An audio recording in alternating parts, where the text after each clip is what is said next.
Alhamdulillah. Assalamualaikum warahmatullahi wabarakatuh.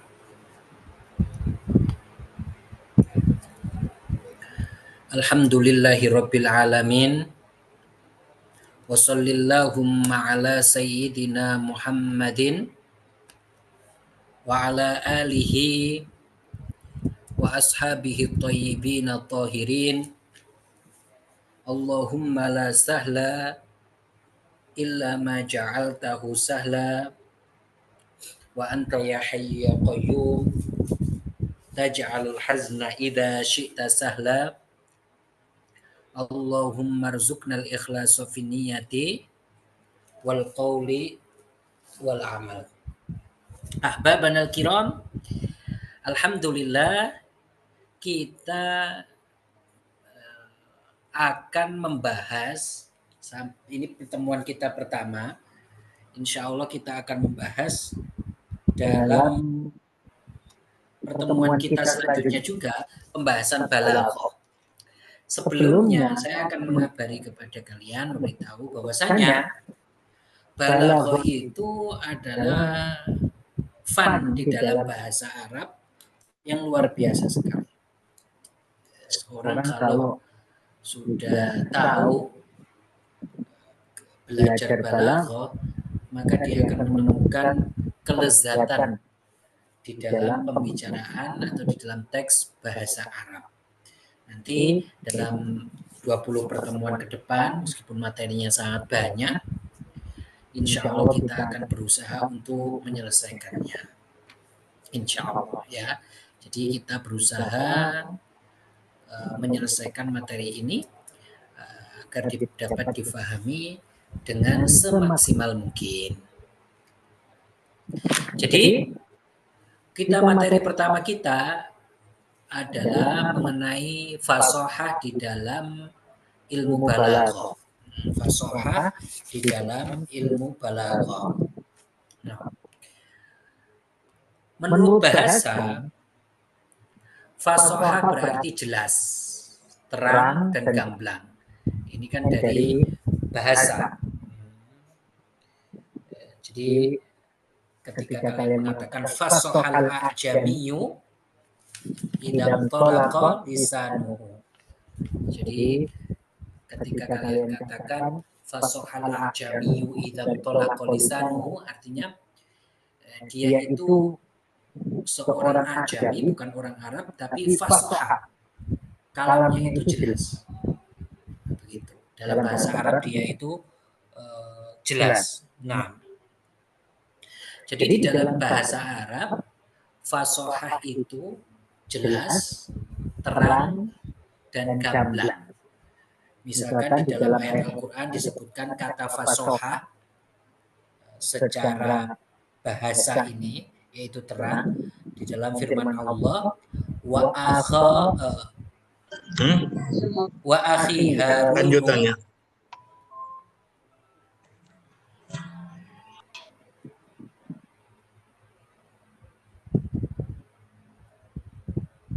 Wa akhi Harunu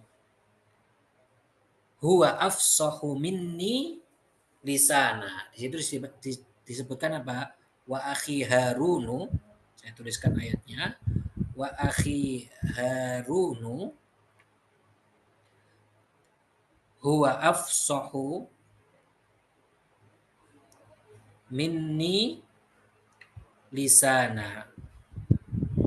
Di sini disebutkan akhi Harun, saudaraku Harun, itu afsahu, lebih jelas, lebih gamblang daripada aku dari segi lisan. Abyanu minni qaulan.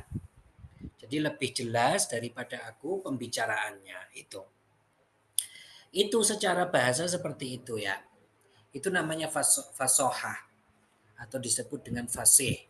Sedangkan secara istilah ilmu balaghah, fasahah berarti lafadz yang jelas. Fasahah berarti apa? Berarti lafadz yang jelas, terang maknanya, mudah dipahami, dan sering dipergunakan para penyair dan penulis. Jadi kalam yang fasih itu kalam yang jelas. Kalam yang fasih itu kalam yang jelas, yang mudah dipahami dan dipergunakan dan banyak dipergunakan oleh para penyair dan penulis. Jadi seseorang harus mengetahui, oh ini kalamnya fasih, oh ini pembicaraannya fasih, oh ini jelas, terang, maknanya mudah dipahami, begitu. Ia bernilai indah dan bagus ketika dibaca dan didengar. Jadi, tetapi yang lebih utama dari itu adalah dia itu memiliki nilai kejelasan. Jadi orang itu nggak ketika mendengarnya, ini orang Arab, bukan orang yang nggak ngerti bahasa Arab ya.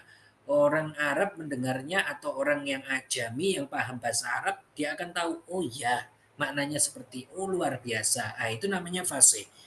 Nah, dan nanti kita akan perinci fasih atau fasohah itu beberapa macam. Secara istilah ini berkaitan dengan macam-macamnya hal tersebut. Jadi kapan dikatakan pembicaraan itu fasih? Kapan dikatakan dia itu memiliki nilai fasohah? Seperti itu. Jadi kalamnya dinilai dalam nilai fasohah itu memiliki kriteria. Nah, dan kriteria itu yang akan kita sebutkan di dalam pembahasan kita. Oleh karena itu, kita harus mengetahui macam-macam fasoha. Fasoha itu berada dalam berapa macam, dalam berapa segi. Nah, itu akan kita lihat. Jadi ini adalah kriteria. Oh, kita tahu setelahnya. Kalam ini fase. Oh, ini tidak fase. Nah, kita akan tahu setelahnya ketika kita tahu kriteria ini. Jadi macam-macamnya ini membuat sebuah kriteria, menentukan sebuah kriteria yang di dalam kriteria tersebut dikatakan atau dikategorikan kalam ini adalah fasih. Begitu. Nanti akan tahu fungsinya kalian ketika kalian melihat kriteria atau macam-macamnya. Nah, macam-macam fasohah. Macam-macam fasohah.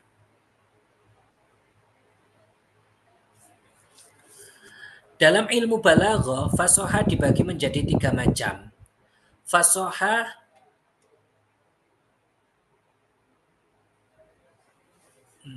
macam-macam fasohah. Dalam ilmu balaghah, fasohah dibagi menjadi 3 macam. Pertama, fasohah al-kalimah, yaitu fasohah di dalam kalimat. Fasohah di dalam kalimat. Al-fasohatu fil kalimah. Fasohatul kalimah. Ya ini kalimat atau katanya itu fasih.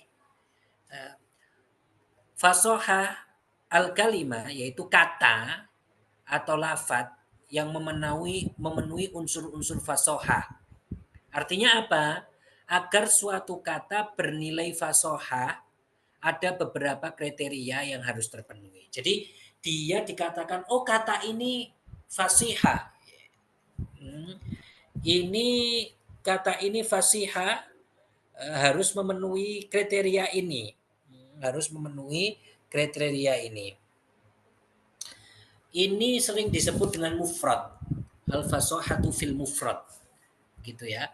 Jadi sebagaimana disebutkan oleh para ulama balaghah, di antaranya harus terhindar dari hal-hal berikut. Jadi kapan kalimat itu dikatakan fasihah? Apabila kalimat tersebut terhindar dari hal-hal yang akan kita sebutkan ini. Maka kalimat itu dikatakan fasihah begitu. Kalimat itu dikatakan apa? Fasihah. Seperti itu. Sebenarnya di dalam balaghah itu yang disifati dengan fasohah itu adalah mutakalim sama kalam. Sedangkan kalimat itu tidak. Tetapi di sini disebutkan ya agar kita tahu oh kalimat ini fasihah. Gitu saja. Oh kalimat ini kategori fasihah, oh kalimat ini kategori jelas, kategori mudah dimengerti, seperti itu. Jadi agar apa? Agar kita ketika mengucapkan bahasa Arab itu menjauhi hal-hal ini yang kategori yang tidak fasih. Nah, begitu. Yang pertama adalah tanafurul huruf. Tanafurul huruf. Jadi ketika kalimat itu dinilai fasihah apabila terhindar dari tanafurul huruf. Apa itu? Yaitu susunan huruf-huruf yang sulit diucapkan. Makanya disebut tanafur kan. Tanafur itu dari nafaro. Dari fiilnya tanafaro. Jadi kalau mengucapkan huruf itu hindari tanafurul huruf. Yaitu apa? Susunan huruf-huruf yang sulit diucapkan.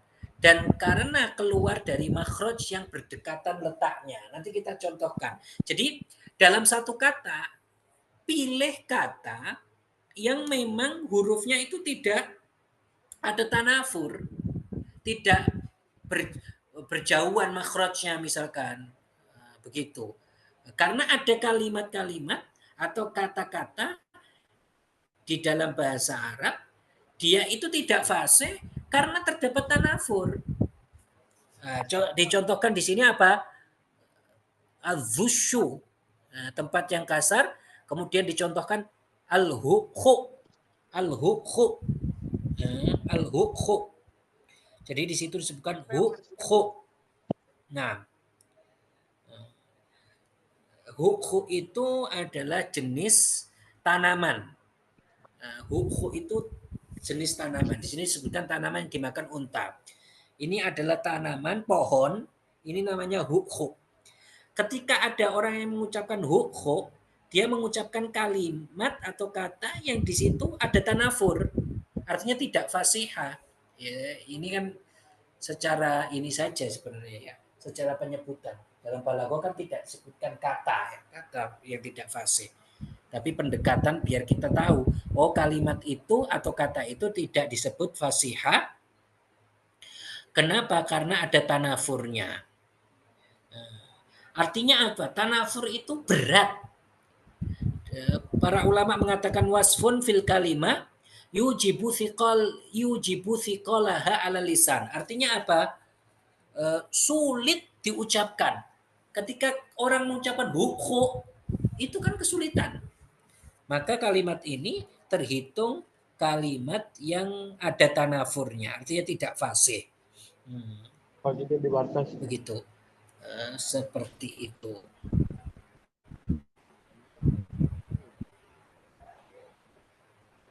Jadi kalimat hukhu itu kalimat yang tidak fasih, tidak fasihah karena ada makhraj-makhraj yang berdekatan, artinya dia sulit diucapkan.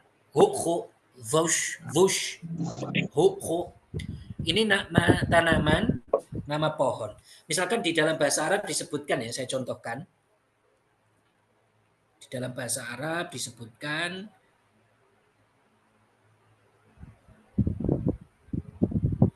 dalam bahasa Arab disebutkan misalkan tarok tuha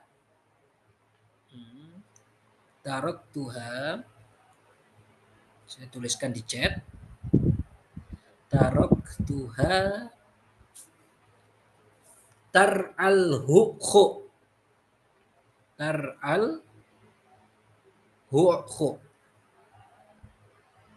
kata hukhu tarok tuha tar al hukhu, saya meninggalkan hewan itu, ini seperti unta. Dia itu ditanya tentang di mana untamu, dia mengatakan tarok tuha tar al hukhu, saya meninggalkan unta saya biar dia itu bergembala dan makan hukhu. Nah, makan tanaman hukhu. Seperti itu. Dan kalau kita lihat di dalam kalimat hukhu ini sulit diucapkan. Kalau kita teliti lagi, ha sama ain itu kalimat atau kata atau huruf yang di dalam makhraj itu berdekatan. Karena keduanya ha sama ain itu huruf halq. Ha sama ain itu huruf halq. Di dalam bait Jazariyah disebutkan tsumma li aqsal halqi hamzun ha'u tsumma li wastihi fa'ainun ha'u adna'u ghainun kha'uha wal qafu aqsal lisani fauqu tsummal kafu. Di situ disebutkan apa? Dia makhrajnya itu sama-sama halak, tenggorokan. Jadi makanya itu kan huruf idhar semua ya kan? Ain sama ha itu kan huruf idhar. Ah di sini masalahnya dijadikan dalam satu kata. Nah, makanya ini berat. Orang Arab berat. Kalau kita mungkin biasa saja menyebut huk. Tetapi orang Arab itu berat ketika mengucapkan itu. Contoh lain misalkan saya contohkan.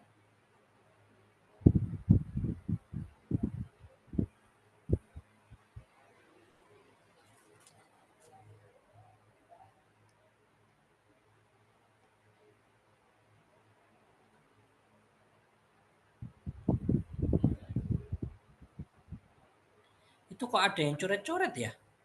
Di kalian tercoret-coret? Iya. Iya. Enggak, tayangannya coret-coret Ustaz. Kalau di modul aslinya enggak. Oh gitu. Oh Ya, ada yang modul coret-coret aslinya ya? enggak. Coret-coret dengan tadi mungkin Oh pas iya. apa Oh nggak sadar. pencet pulpen atau apa nanti Oh iya di ya. situ ada. Apa pakai ini? Perasaan tidak. Nggak apa-apa ya? Nggak sengaja saya tadi. Aman. Nah, bahasa. La iskala. Saya contohkan lagi. Tidak sengaja itu tadi. Kenapa bisa tercoret-coret? Oh iya, di saya nggak ada soalnya. Ya nggak apa.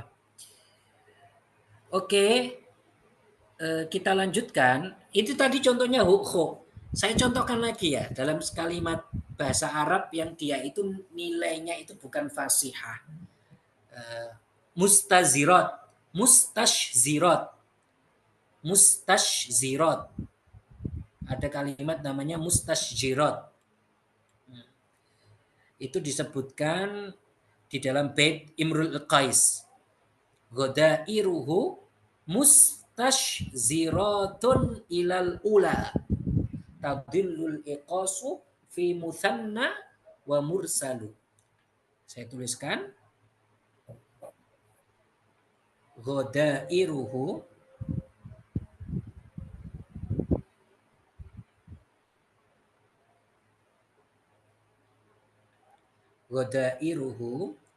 mustashziratun. Saya tuliskan di chat ya. Mustashziratun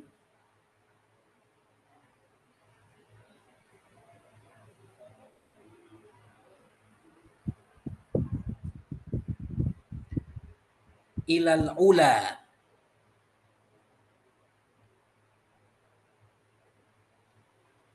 Tadillul iqasu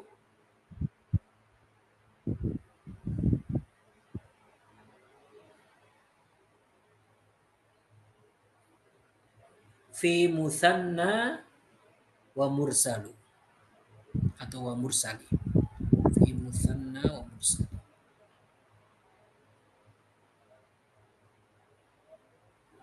Di situ ada kalimat ini bait Imrul Qais ini.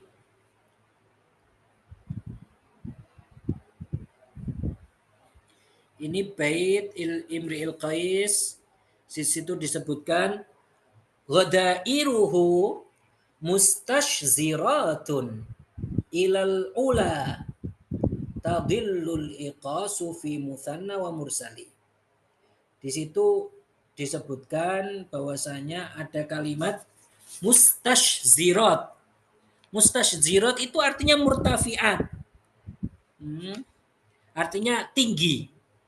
Nah, penyair Imrul Qais di sini tidak menggunakan kata murtafiat tapi memilih kata mustashzirat. Dan di sini itu sulit diucapkan. Ada shin ada sin, mustashzirat, begitu. Seperti itu. Jadi intinya tanafur ini bagaimana? Adalah kalimat yang di dalamnya ada huruf-huruf yang karena makhrajnya berdekatan atau karena hal yang lain, akibat hal tersebut dia sulit diucapkan. Sauba asura nutku bihi. Begitu. Jadi bobit tanafur ini apa? Segala sesuatu yang menurut orang yang memiliki indera perasa yang normal itu berat untuk diucapkan. Baik gara-gara dia itu makhrajnya itu berdekatan atau sebaliknya gara-gara makhrajnya itu jauh. Nah, itu juga sama. Itu menyebabkan kalimat itu disebut tanafur. Artinya bukan fasihah. Begitu. Itu bukan fasihah. Nah, masih saya kira paham, bisa dipahami tanafur ini ya. Jadi dia itu berat karena makhrajnya berdekatan atau makhrajnya berjauhan, sangat jauh. Dan memang dia itu berat pengucapannya. Begitu. Dan sebabnya itu nggak hanya itu, lain lagi. Ada yang lain lagi sebabnya. Itu yang mudah saja yang kita sebutkan. Yang kedua, kata itu disebut tidak fasihah apabila ada unsur al-gharabah, yaitu aneh, yaitu lafadz yang asing, jarang didengar dan dipergunakan oleh para penyair dan penulis. Ini berarti kan kaitannya bahasa Arab yang kata itu memang jarang sekali dipergunakan. Sangat jarang dipergunakan. Jika dipergunakan menyebabkan pendengar bingung dengan apa yang dimaksudkan karena maknanya tidak jelas. Karena sangat jarangnya digunakan oleh para penyair. Kalau kita baca syair-syair Arab itu ya, ada kalimat-kalimat itu kalau seandainya itu tidak pernah digunakan oleh orang lain, penyair lain, tapi dia gunakan. Sehingga dia itu mempergunakan kalimat yang tidak umum. Ini membuat bukan menjadi keren, tetapi kalimatnya jadi apa? Jadi disebut tidak fasihah. Seperti kata takak ka'a, berkumpul. Ifrong ka'a. Ini ifrong ka'a. Ifrong ka'a atau kalau amarnya ifrong ke. Artinya bubar. Nah, ifrong ka'a ya. If'an lala. Nah, ifrong ka'a. Jadi kata takaka, kita ambil contoh takaka ya. Dia itu orang kalau mendengar kalimat ini, dia itu butuh untuk mencari lagi maknanya. Apa sih aja maknanya? Ini kita ngomong orang Arab atau orang yang sudah mahir bahasa Arab ya. Jadi dia akan kok dia bingung sehingga dia mencari lagi. Seperti perkataan ini saya contohkan, malakum takakatum alayya katakaku ikum ala jinnah. Nah, saya tuliskan ya di chat. Malakum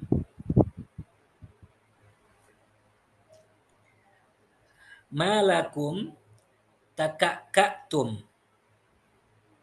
Malakum takakatum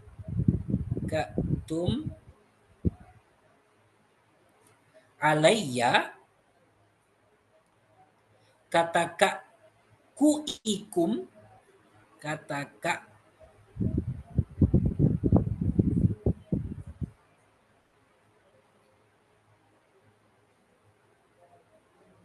ala dhi jinnah.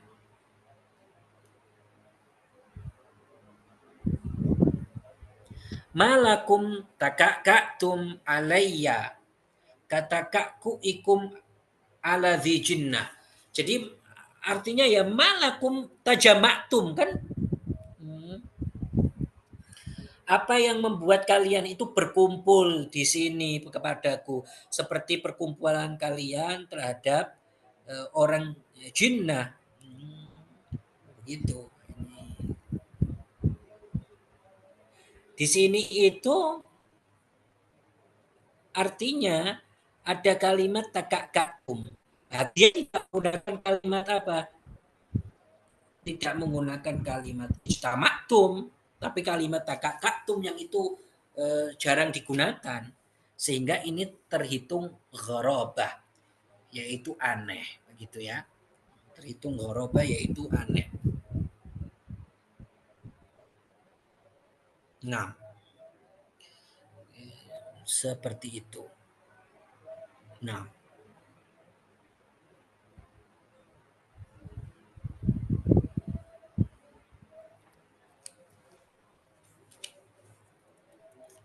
kemudian yang ketiga, dia kategori tidak fasih mukhalafatun atau mukhalafatun lil qiyas.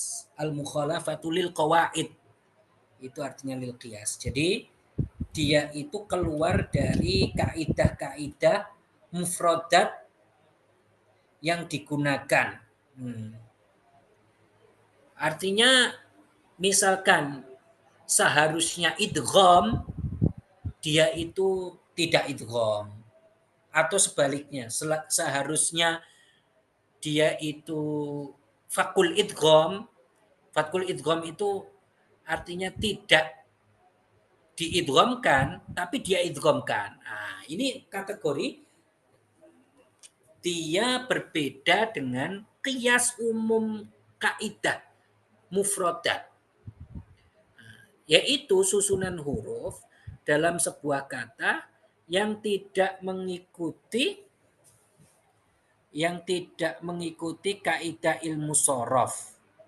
Contoh al-ajlal, di mana bentuknya yang baku berdasarkan ilmu sorof adalah al-ajal.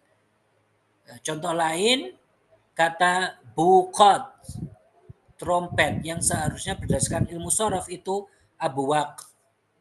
Kita contohkan ya, al-ajlal. Ini harusnya diidghamkan karena kaidah ilmu sorof, kalau ada dua huruf yang sama, yang di sini contohnya lam sama lam, dan yang pertama sukun, yang kedua itu fathah, atau yang kedua itu berharokat, itu diidghamkan. Ya kayak kalian ngomong gini lah ya. Saya tuliskan di chat itu ghamma misalkan. Ghamma itu kan dari kata ghamama. Ghamma. Terus misalkan rodda, itu kan dari kata rodada. Itu kan sesuai sorof itu. Jadi ada dua kata yang dia itu ada satu kata yang di dalamnya ada dua huruf yang sama, maka diidghamkan yang pertama dengan yang kedua. Itu. Nah, di sini tidak. Ketika kalian sebutkan atau disebutkan al-ajlal, berarti dia menyalahi kaidah sorof. Berarti ini tidak fasih. Waktunya diidghamkan, malah dia tidak. Di dalam sebuah syair itu disebutkan, ini kayaknya ini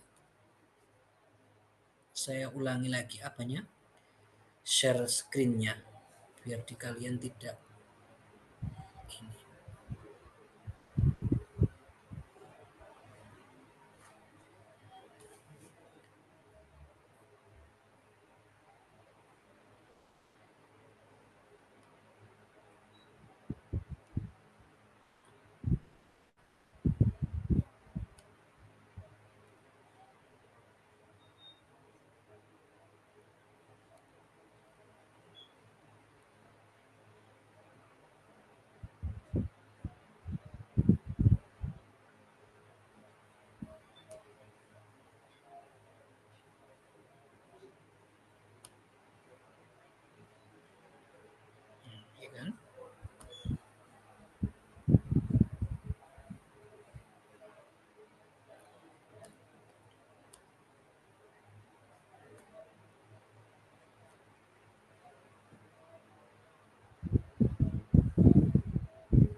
Sekarang jelaskan di kalian.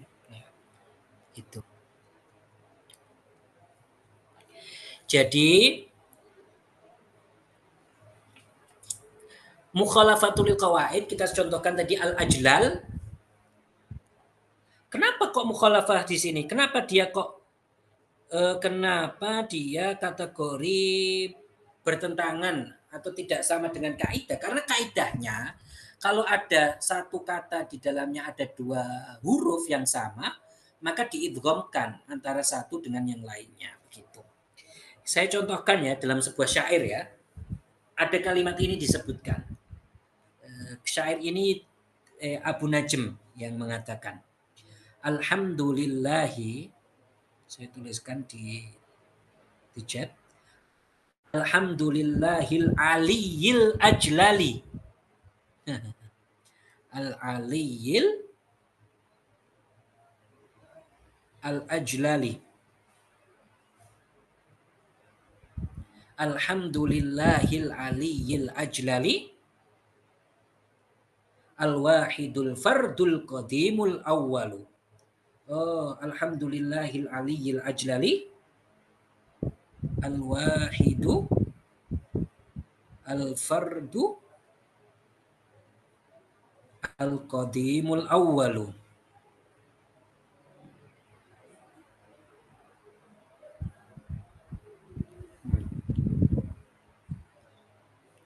Alhamdulillahil aliyil ajlali. Al-wahidul fardul qadimul awwalu. Di situ disebutkan ajlal. Ya kan seharusnya ajal, ya kan? Ya kan? Ajal.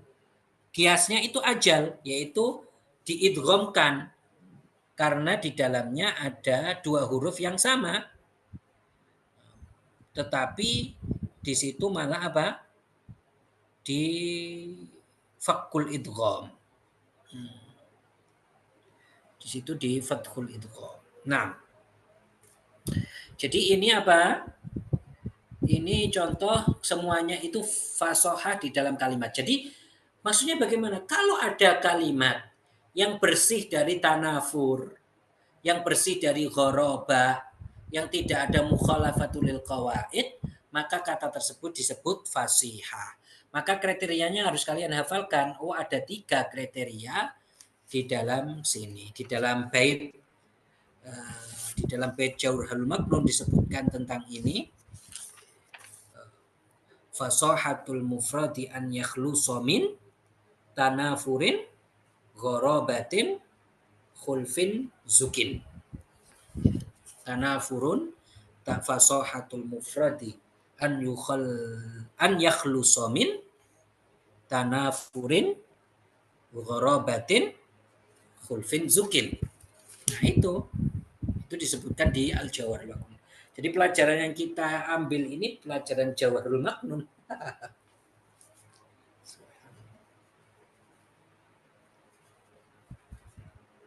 Jadi kalau kalian ditanya apa sudah belajar Al-Jawharul Maknun? Sudah, ini Al-Jawharul Maknun.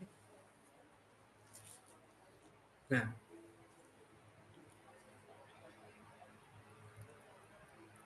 sekarang fasohah di dalam kalam. Sudah, tapi kan nggak semuanya. Ada yang tidak disebutkan juga, misalkan di syarahnya ada disebutkan, tidak disebutkan. Ya, ini untuk cukup lah untuk kita. Untuk pertama-tama orang belajar balaghah cukup. Nah,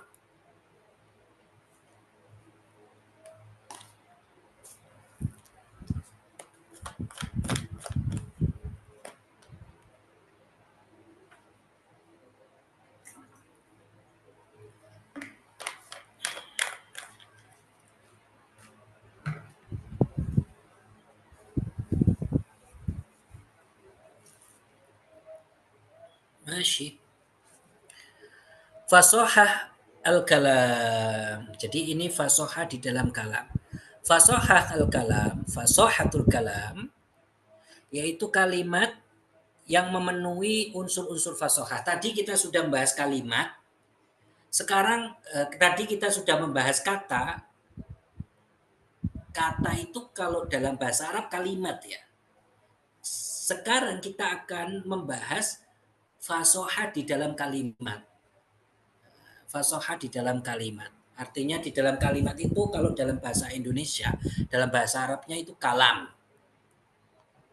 Yaitu kalimat yang memenuhi unsur-unsur fasoha.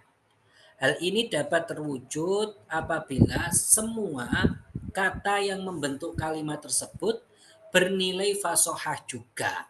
Nah, jadi dia itu selain susunannya sesuai dengan kriteria fasohah, kata-kata yang di dalamnya, di dalam kata perkatanya itu harus fasihah juga. Maka kalam itu disebut fasih sudah. Untuk itu ada beberapa kriteria yang harus terpenuhi. Di antaranya adalah harus terhindar dari hal-hal berikut. Nah, ini di antara yang disebutkan. Yang pertama adalah tidak ada, yang pertama tanafurul kalimah. Tidak ada tanafur di dalam kalimat-kalimatnya. Yaitu susunan susunan kata-kata yang sulit diucapkan karena makhrajnya yang berdekatan letaknya atau karena pengulangan kata yang sama dalam suatu kalimat. Ya kayak tadi, kalau tadi fokusnya di dalam kata, yaitu berarti antara huruf, sekarang antar kalimat. Tadi antar huruf, sekarang antar kata.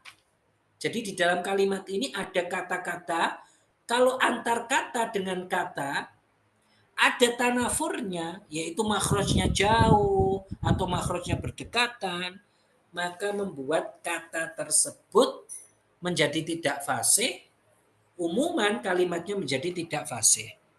Begitu. Nah, walaupun kalau kita cerna, setiap katanya itu fasih, tetapi karena susunannya dia menghubungkan antar kata satu dengan kata yang lainnya, dan antara kata satu dengan kata lainnya itu jauh makhrajnya atau dekat makhrajnya sehingga berat diucapkan, maka membuat orang itu atau membuat kata ini disebut atau kalimat ini tidak fasih. Begitu ya. Contohnya, wa qabru harbin bimakani kofru walaysa qurbu qabrin walaysa qurbu qabri harbin qabru. Wa qabru harbin ini harusnya limakan. Limakani kofru, ini limakani kofru ya. Ini limakani kofru itu ya. Walaysa qurbu qabri harbin qabru. Nah, ya kan? Ya di situ kan ada kalimat-kalimat yang berdekatan secara makhraj, hurufnya sama-sama. Begitu. Nah, pada bait kedua dari syair terdapat lafaz-lafaz yang keluar dari makhraj, yaitu berdekatan letaknya sehingga sulit diucapkan berulang-ulang. Ya ini walaisa qurbu qabri harbin qabru. Nah, ini kan berdekatan. Qurbu qabri harbin qabru. Ya. Jadi secara susunan itu berdekatan. Makanya ini sulit. Jadi ini namanya tidak fasih. Ini namanya tidak fasih. Itu maknanya apa Ustaz? Maknanya insya Allah nanti saya chatkan ya. Kalau kita membahas makna nanti saja. Insya Allah.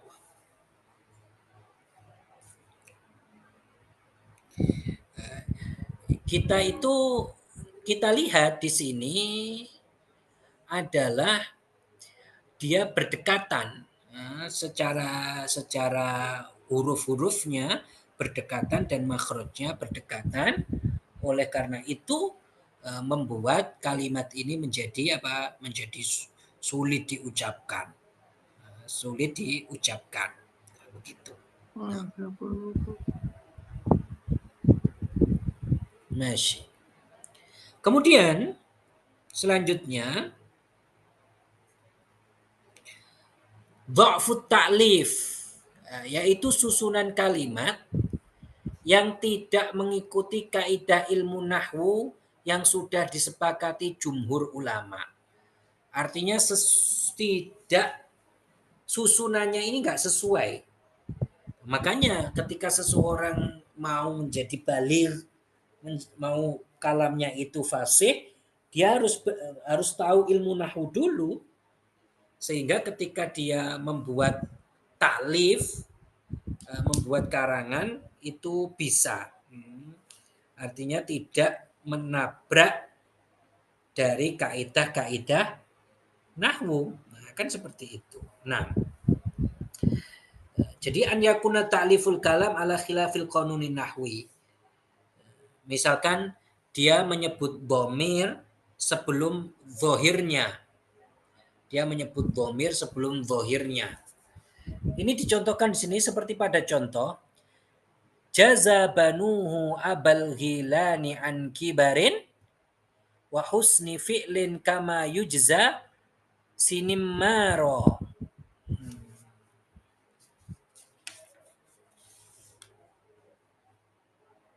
Nanti saya akan contohkan yang lain yang lebih mudah. Di sini disebutkan dhamir pada lafadz banuhu kembali pada isim, kata benda yang disebut setelahnya abal ghilan. Nah, di sini kita lihat ya. Jaza banuhu, ha ini kan dhamir. Seharusnya dia itu kembali ke sebelumnya, ya kan? Tetapi sebelumnya itu tidak disebutkan. Tetapi dia sudah dikasih dhamir duluan.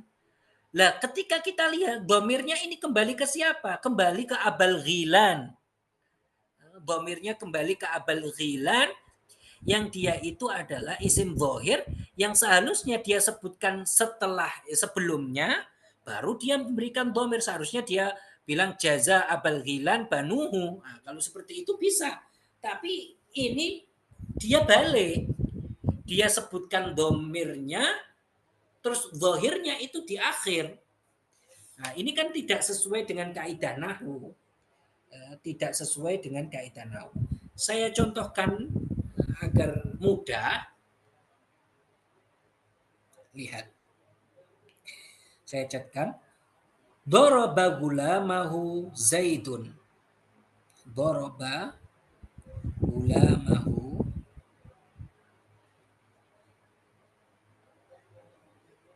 Zaidun.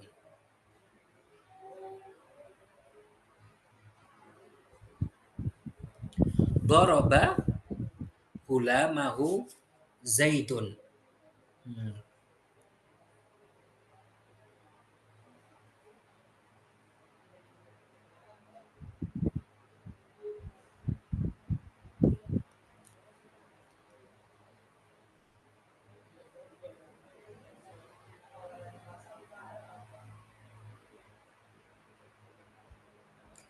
Hu itu kembali ke Zaidan atau doroba gulamuhu saja ya. Doroba kita contohkan yang ini aja. Doroba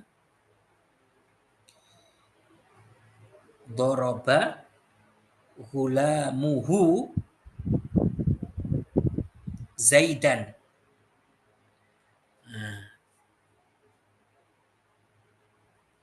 Apa?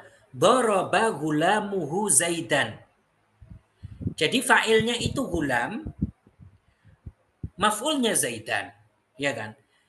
Di sini disebutkan Gulamnya Zaid, gulamnya memukul Zaid, kan seperti itu. Harusnya kan tidak diberikan domir dulu, tapi di sini disebutkan domir dulu, hu, kata hu. Yang itu kembali ke Zaidan. Jadi budaknya Zaid itu memukul Zaid. Harusnya disebut doroba gulamu Zaidin atau doroba al-gulamu Zaidan. Harusnya gitu. Tidak disebut domir dulu di sini. Tetapi di sini malah disebut domir yang kembali ke Zaidan yang dia itu maf'ul bih. Tidak seperti itu. Ini tidak sesuai dengan apa? Kaidah nahwu. Begitu. Nah,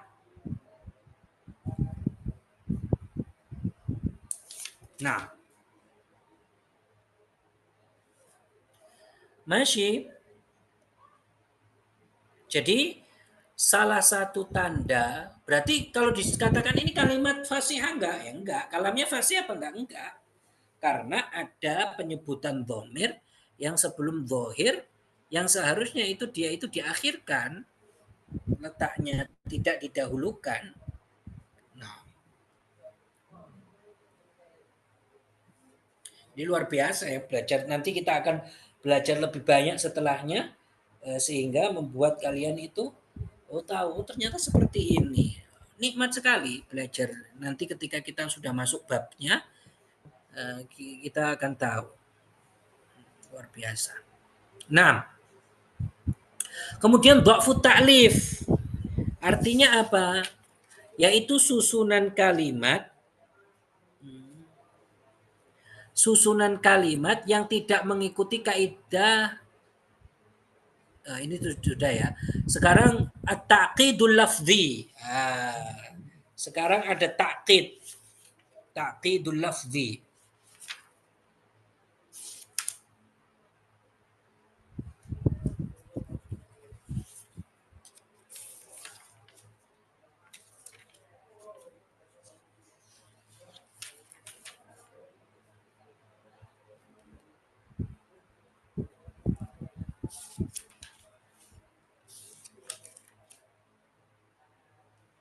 Nah,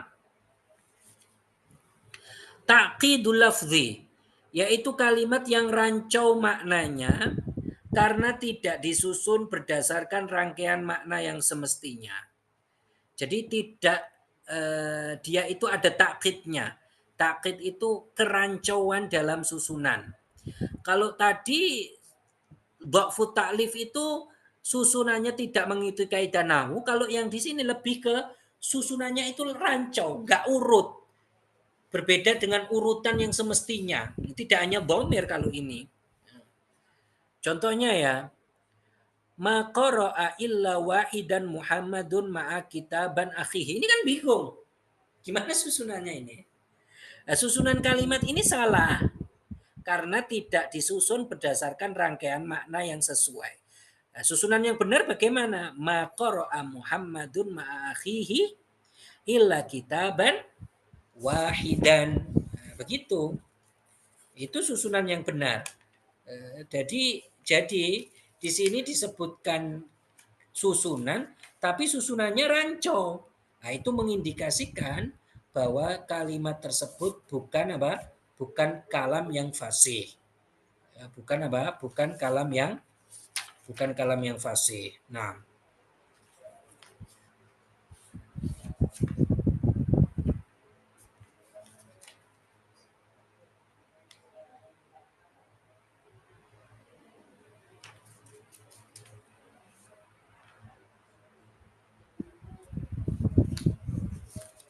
ini diantara yang disebutkan di sini ya.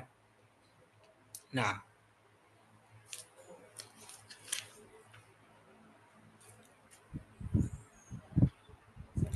jadi takkid itu adalah disebutkan takkid itu kalamnya itu tidak jelas. Maksudnya jadi tidak jelas. Kenapa kok tidak jelas? Karena ada kesalahan, baik kesalahannya itu akibat mendahulukan sesuatu yang seharusnya diakhirkan, Atau kesalahannya itu karena ada penghapusan yang tidak semestinya dihapus, atau lain sebagainya, yang hal-hal tersebut membuat kesulitan untuk memahami teks tersebut. Jadi orang itu akan tidak paham.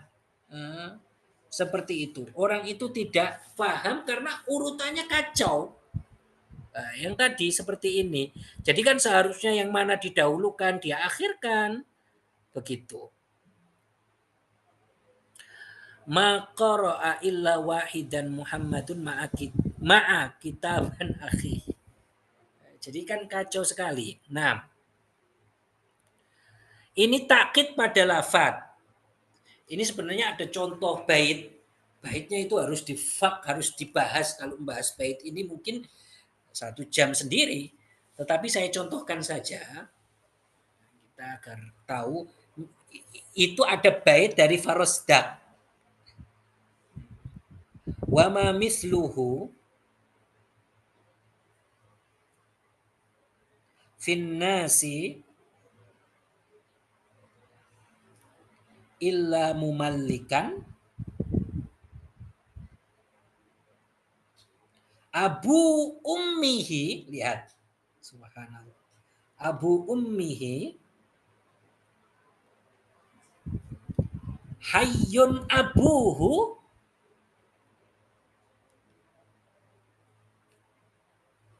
yuqaribu.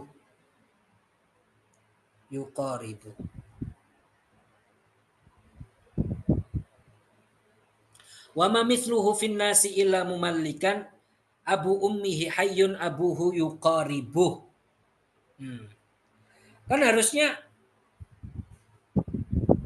ini abu ummihi hayyun abuhu yuqaribuh.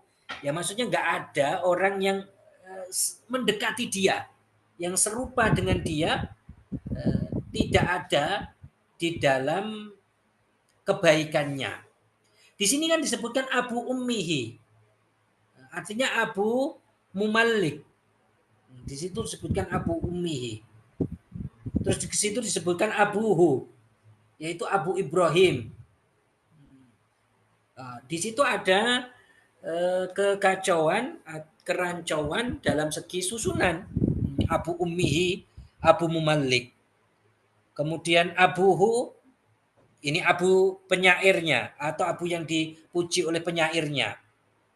Nah, seperti itu.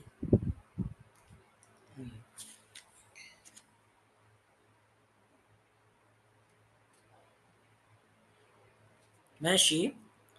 Yang penting kita tahu bahwasanya takkid itu adalah seperti yang di sini, susunannya itu kacau, tidak sesuai dengan susunan-susunan yang membuat orang itu faham. Kemudian takkid di dalam makna. Takkid fil makna. Takkid di dalam makna.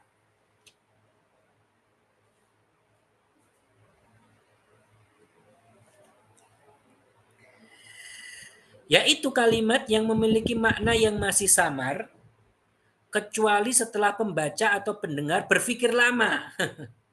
Dia harus mikir baru tahu.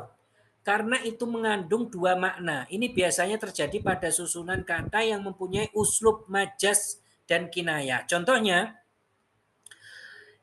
tapi dia salah dalam penggunaannya. Nasyarul maliku alsinatahu.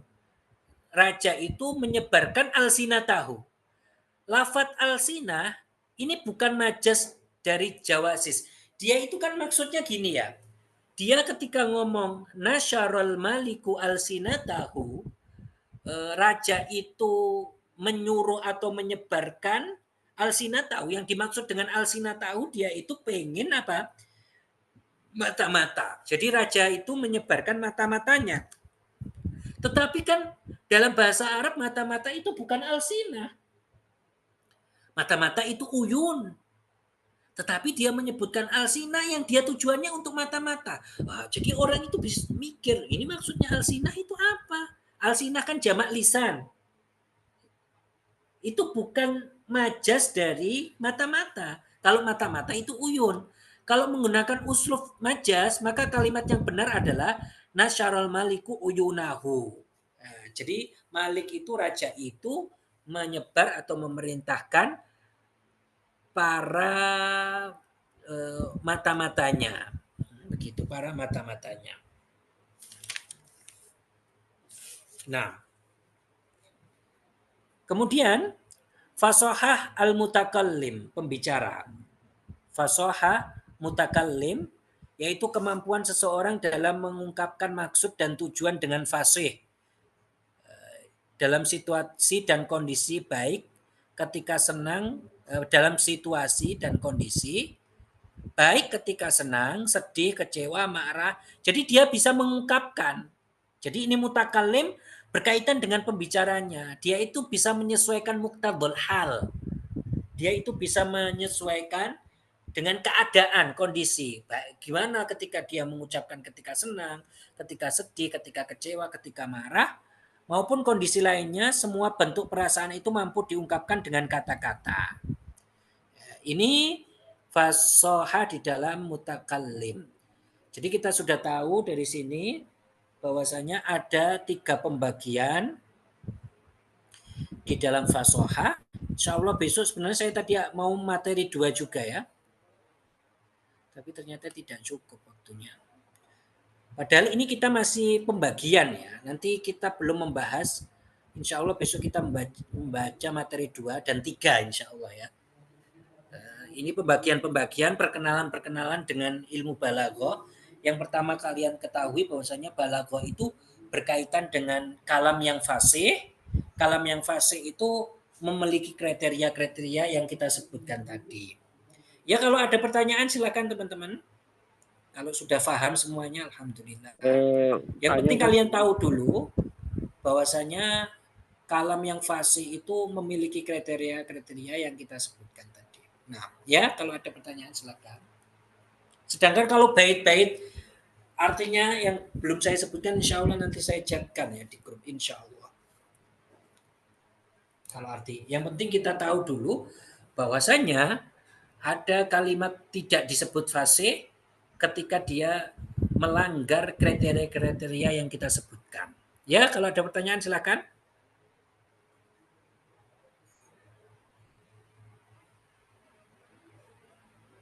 Yamshi ya, kelas saya kira cukup pertemuan pertama. Besok ini saya malam kayaknya tidak bisa. Khusus besok ya, kita mulainya jam 5 insya Allah ya. Jadi kalian nanti saya kirim link untuk jam 5. Sedangkan setelahnya jam 8 terus, cuma karena besok saya ada acara yang mendadak, kita majukan ya. Kita majukan sehingga menjadi jam 5. Ya, insya Allah ta'ala. Nanggung maghrib, Ustaz. Muhallil. So, dan nanggung maghrib. Nanggung maghrib kok. Kenapa? Oh, enggak nanggung maghrib kalau jam 5. Bisa setengah 5 aja ya. Mulai setengah 5 ya. Atau enggak apa-apa Ustaz, libur dulu biar nanti hari yang berikutnya. Biar apa? Ya enggak apa-apa lah. Lanjut. Biar tidak libur maksud saya. Oh, gitu. Atau jam 4 saja. Ya, biar tidak libur. Ya, jam 16.30. Nanti kalau yang berhalangan kan ada 16.30 rekamannya. lah. Nanti saya share rekamannya. Tapi ya diusahakan hadir gitu aja. Karena penting-penting pembahasannya. Bagus. Sudah setengah 5 sudah Ya, enggak apa-apa. 16.30 aja lah, 16.30. Iya kan? Jam 4.30 ya? Ya, karena kita baru pulang jam 4. Ya, masih.